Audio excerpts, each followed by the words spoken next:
Hey everyone, Bassman Strikes here.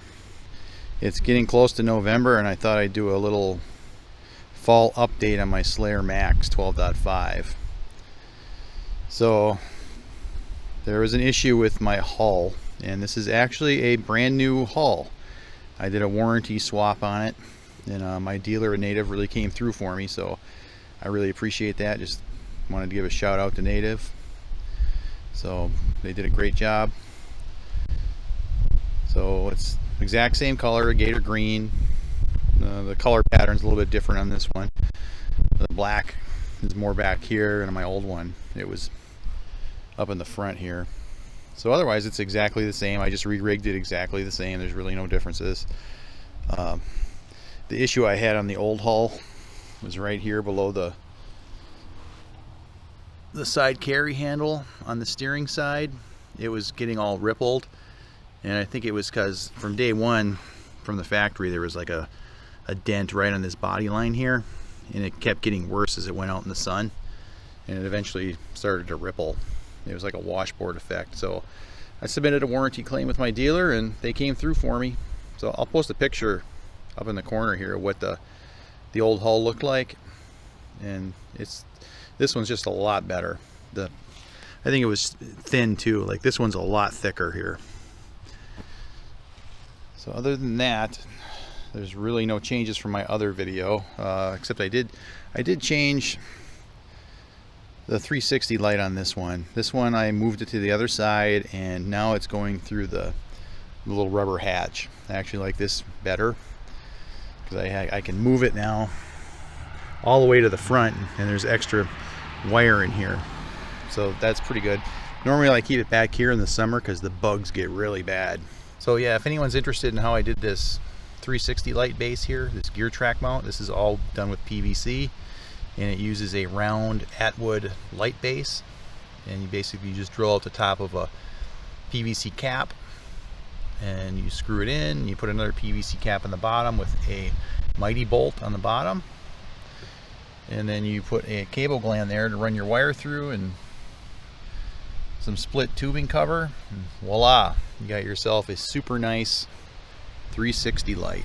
This is the best one I've ever had, and it's super cheap. I think the cost to make this base, including the Atwood light base, was probably $15. And then this is just the standard Atwood light base that you can get. It's a 2-pin from Amazon or wherever, and I replaced the stock bulb with a super bright LED. This thing is just awesome. Highly recommend it. So yeah, again, if anyone wants a video on how to make this, I can do one. Just let me know down in the comments.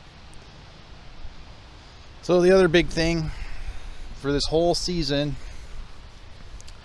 I've been using this cart that's built from a kit from Maker Pipe.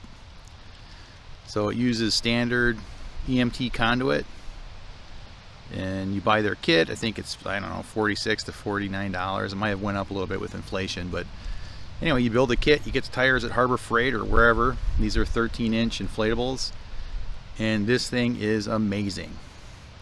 Since I've been using this, I can actually manage this boat.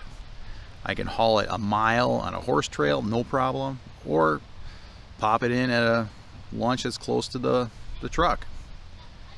And you can put it in the back. It does fit back here.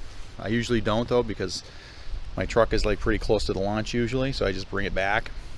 It's like, if it takes you an extra 2 minutes to haul it back to the truck, big deal. And on another video I did, a lot of people whined about it because, oh, it has straps, it takes extra time.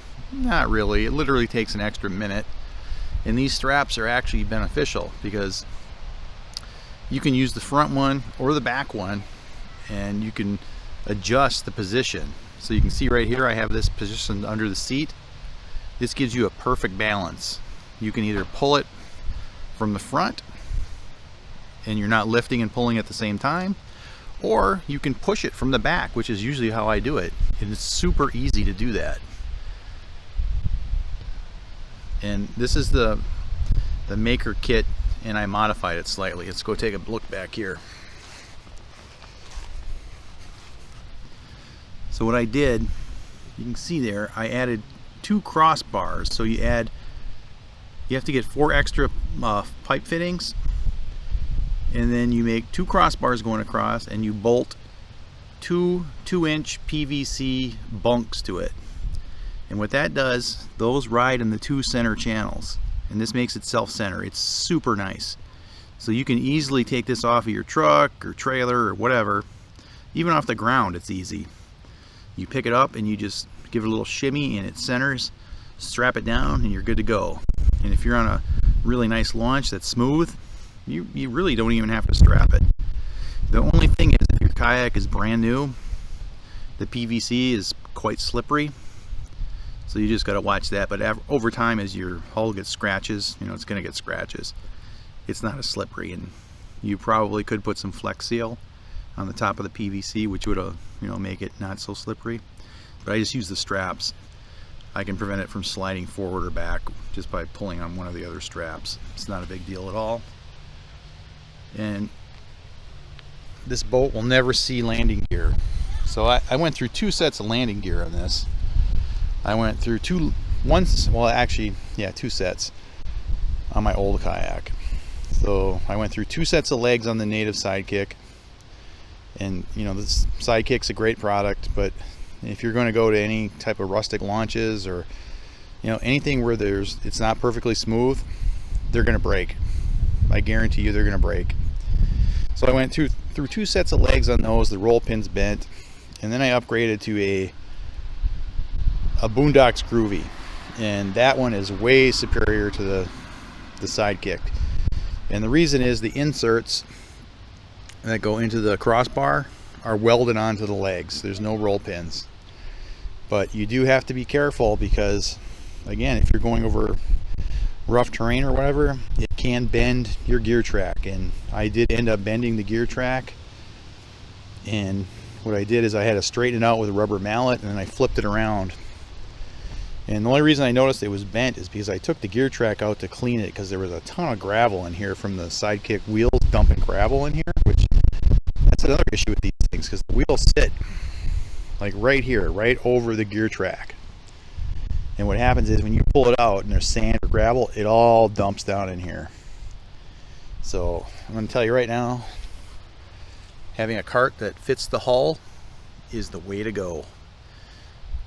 Sure, the Sidekick may be slightly more convenient in certain situations, but I've been using this since May of 2022, and I've had 0 issues with it. It is fantastic. Highly recommend it. So the other thing,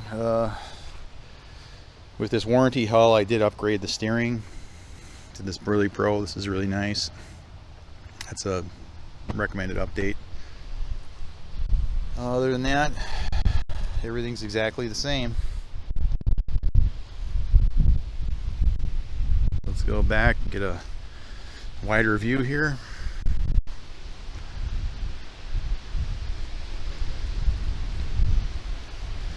Alright, so there it is, and it's all its glory. A 2022 Native Slayer Propel Mac 12.5.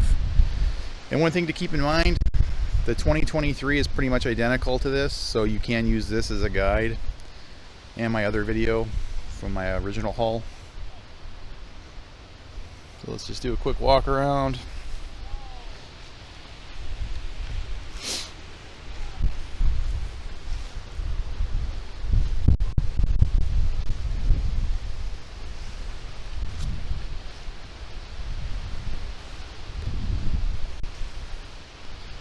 And as you can see, the hull on this one is perfect. There's no little weird dents or anything that are going to get worse over time. So I'm really happy with this replacement hull. My dealer in Native came through. So anyone that says Native doesn't have good customer service, they do. You just have to use your dealer. The key is to get a good dealer. Have a good kayak dealer, you're going to get good service. So yeah, don't buy one online. Get it from a dealer, even if you have to drive a little bit. So my dealer is about 1 hour and 10 minutes away, and I don't have any problem going there. It's not a big deal at all. Alright, well that's it. That's the fall update 2022. Bassman out. Thanks for watching Bassman Strikes Kayak Fishing. If you like this video, please click the subscribe and like buttons. If you would like to be notified of new content, click the bell button. If you have any questions about lures, equipment, etc., please leave a comment. Also, be sure to check out our Facebook page and join our group Black Bass Central. Links will be in the description. We'll see you next time.